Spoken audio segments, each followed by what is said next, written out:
नमस्कार, मैं आर.के. पाल आप सभी दर्शकों का स्वागत करता हूं आपके अपने न्यूज़ चैनल शहर का दर्पण में। सभी खबरें विस्तार से।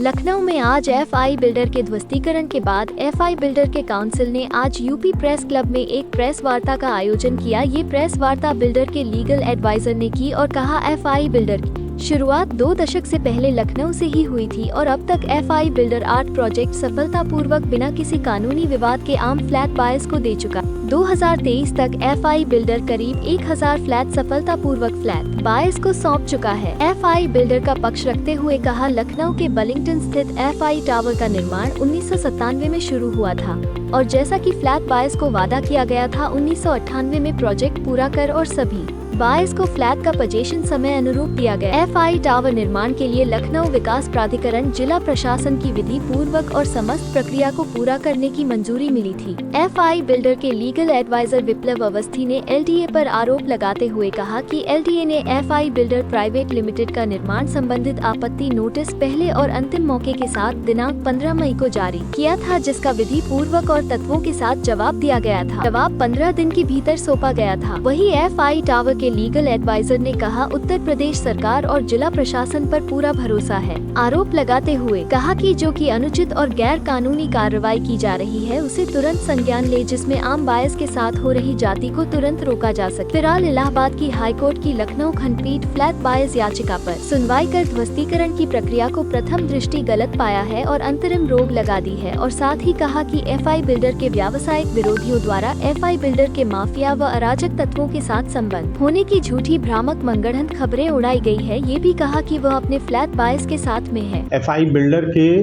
लीगल कंसल्टेंट के तौर पर आपसे मुखातिब हो रहा हूँ। एक मानवीय प्रकरण है और जिसको कहीं ना कहीं एक तरह से एक ऐसा रूप दिया जा रहा है कि बिल्डर के अगेंस्ट है या बिल्डर ने गलत कर लिया है, उस विषय पे आज मैं आपको बात करने आया। 1997 में बर्लिंगटन स्थित एफआई टावर के निर्माण की परमिशन शासन से ली गई। शासन यानी कि एलडीए, लखनऊ डेवलपमेंट अथॉरिटी, राज्य सरकार और जितना भी एक किसी बिल्डिंग को बनाने के लिए, एक इंफ्रास्ट्रक्चर को खड़ा करने के लिए, फ्लैट बायर्स को देने के लिए जो भी कानूनी प्रक्रिया होती है वो अपनाई गई और उसके अंतर्गत एक बिल्डिंग की परमिशन एलडीए ने दी। 1998 के 7 में शुरुआत हुई और 1998 में उसको बिल्डिंग को पूरा कर लिया गया। 99 से लेकर 2001 तक सभी जितने करीब 90 परिवार उसमें रह रहे हैं और उसकी बिल्डिंग को पूरा किया गया। सबको पोजीशन दिया गया, विधिवत पोजीशन दिया गया। डेवलपमेंट अथॉरिटी ने उसके दाम तय किए, शुल्क तय किया, जिसको एफआई बिल्डर ने पे किया। पे करने के बाद 7th और 8th फ्लोर बनाए गए। 6 फ्लोर बने थे, 7th 8th फ्लोर बनाए गए, लोगों को बसाया गया, रजिस्ट्रियां हुई, पोजीशन हुआ, कहीं कोई समस्या नहीं। की तरफ से एक नोटिस जारी किया गया कि जो 7th और 8th फ्लोर है वो आपने गलत बना लिया और ये पहला नोटिस जारी हुआ जो वहाँ रहने वाले एफआई टावर के नाम से बिल्डिंग थी, वहाँ रहने वाले रेजिडेंट वेलफेयर एसोसिएशन के सेक्रेटरी। प्रथम नोटिस जारी किया गया साल 2022 में। प्रेस रिलीज में मैंने जब दिया है तो 22 के इस नोटिस के बाद प्रथम नोटिस यानी प्रथम और अंतिम नोटिस करीब 1 साल के भीतर कंपनी को दिया गया, यानी कि एफआई बिल्डर को दिया गया और कहा गया ये प्रथम और अंतिम नोटिस है। अगर 1 महीने के अंदर आपने 7th 8th फ्लोर को नहीं गिराया तो हम आप पे कार्रवाई कर देंगे।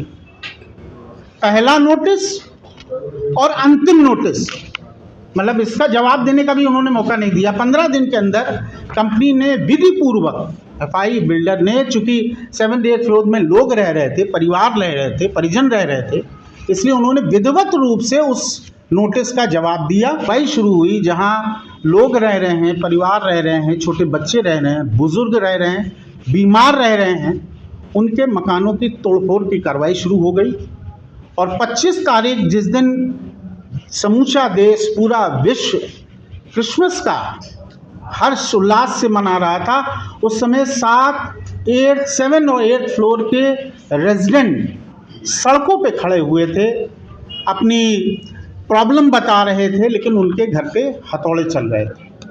तो ये प्रकरण हुआ। माननीय अदालत के समक्ष उस रेजिडेंट वहाँ पर गए, माननीय इलाहाबाद हाई कोर्ट की लखनऊ खंडपीठ के सामने उन्होंने अपनी बात रखी। बात रखने के बाद माननीय अदालत ने प्रथम दृष्टया ये माना कि कार्रवाई जल्दबाजी में की गई है, तोड़फोड़ नहीं होनी चाहिए थी, ये जल्दबाजी की कार्रवाई है और उचित समय दिया जाना चाहिए था, बात सुननी चाहिए थी। कोई ग्रीवांस थे, उन ग्रीवांसों को सुनना चाहिए था, लेकिन मकानों को तोड़ने का औचित्य नहीं बन रहा है। तो आज मैं एफआई बिल्डर की तरफ से बिल्कुल क्लियर साफ उन फ्लैट बायर्स से कहना और आप जैसे मीडिया कर्मियों से कहना है, आज प्रेस कॉन्फ्रेंस का मुद्दा ये है कि शासन प्रशासन, माननीय मुख्यमंत्री योगी आदित्यनाथ जी को पूरा विश्वास है, न्यायपालिका पे पूरा विश्वास है। विधि पूर्वक जो कार्रवाई हो एफआई बिल्डर उसके लिए उसकी जवाबदेह है। मैं उनके लीगल एडवाइज़र के तौर पर कह रहा हूं कि अगर जो भी नोटिस, सम्मन वगैरह वगैरह जो भी कार्रवाई का है, आप एक विधि पूर्वक अगर कार्रवाई करेंगे, निश्चित रूप से उसका विधि पूर्वक ही जवाब दिया जाए। लेकिन अगर एक तरफा कार्रवाई करके वहाँ पर रह रहे रेजिडेंट्स को अगर आप खाली कराएंगे तो ये मानवीय तौर पर ठीक नहीं है। ये एक हमारा पक्ष है।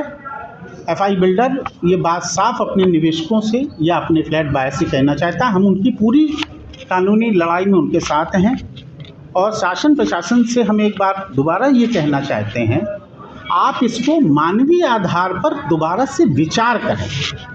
ऐसी कार्रवाई जहां तोड़फोड़ हो जाए, घरों से लोगों को निकाल दिया जाए, और ये कब हुआ जब 2 दशक के बाद, मतलब 1998 में वो शमन की प्रक्रिया हुई, आपने एलडीए को पैसा भेजा और सब कुछ होने के बाद रेजिडेंट जब रहने लगे, उसके 24 साल के बाद उन पर ये कार्रवाई हो रही है, तो उनके परिवारों का क्या होगा, वो क्या विचार करेंगे। तो इस समक्ष मैंने अपनी बात रखी। आपके कोई प्रश्न हो तो निश्चित रूप से आप पूछें।